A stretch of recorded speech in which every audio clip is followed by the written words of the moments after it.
Sebelum melanjutkan, jangan lupa subscribe dulu. Terima kasih. Bab 380 Laporan. Van Lin ragu sejenak dan menatap yang lain sebelum berkata dengan sinis, "Ya. Pertama-tama kami ingin melihat kemampuan Nona, tetapi kami tidak menyangka hal itu akan berlarut-larut. Adapun Luo Yu, dia langsung dipukuli olehnya sehingga dia langsung mengakuinya sebagai nyonya. Dari sudut pandangku, kalian semua terlalu sombong."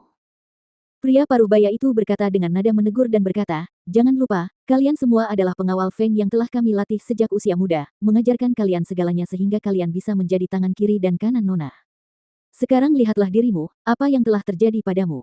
Sudah begitu lama dan kalian belum mengakui nyonya kalian." Mendengar kata-katanya yang kasar, beberapa dari mereka menundukkan kepala dan tidak berbicara.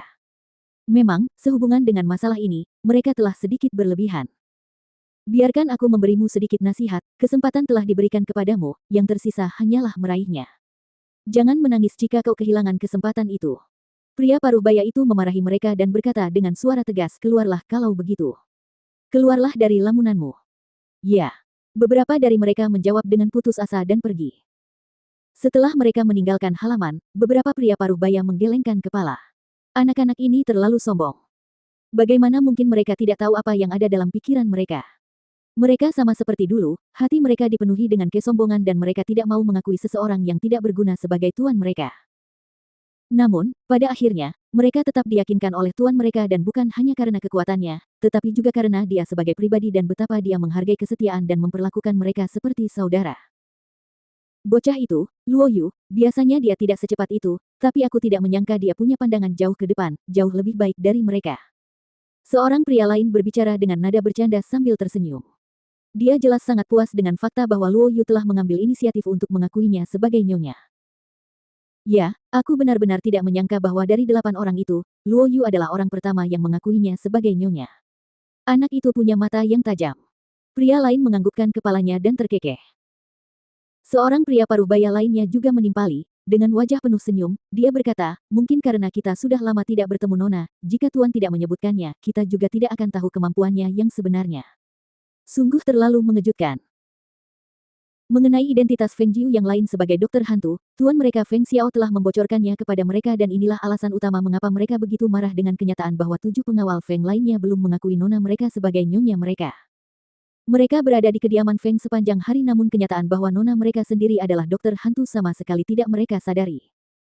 Dan sekarang, hanya Luo Yu yang mengakuinya sebagai nyonya, yang lainnya, kemana mata mereka memandang.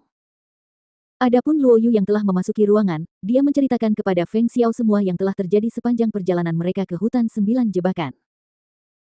Ketika Feng Xiao mendengar bahwa mereka telah menghadapi situasi yang mengerikan dan berbahaya, hatinya dipenuhi dengan kekhawatiran dan dia mendengarkan setiap kata dengan tegang.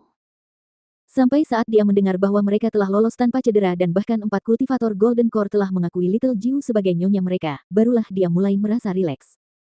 "Bagus, bagus, bagus. Hahaha, yang penting kalian berdua kembali dengan selamat. Itu saja yang penting." Dia menghela napas panjang dan sungguh-sungguh merasa bersyukur dalam hatinya bahwa mereka telah mengatasi kesulitan seperti itu. Mereka tidak akan dapat kembali jika bukan karena berkah tersembunyi. Ketika dia memikirkan hal ini, hatinya menegang dan dia mengingatkan dirinya sendiri, ketika dia bertemu dengan Jiu kecil nanti, dia harus mengingatkannya untuk lebih berhati-hati di masa depan dan jika dia menghadapi masalah, dan jika dia tidak sepenuhnya yakin dalam memenangkan peluang untuk membalikkan keadaan, jangan melakukan sesuatu yang gegabah seperti kali ini. Jika sesuatu terjadi secara tidak sengaja, dia benar-benar tidak berani membayangkan konsekuensinya. Menghadapi seorang kultivator puncak inti emas, gadis kecil ini sungguh kurang ajar dan gegabah.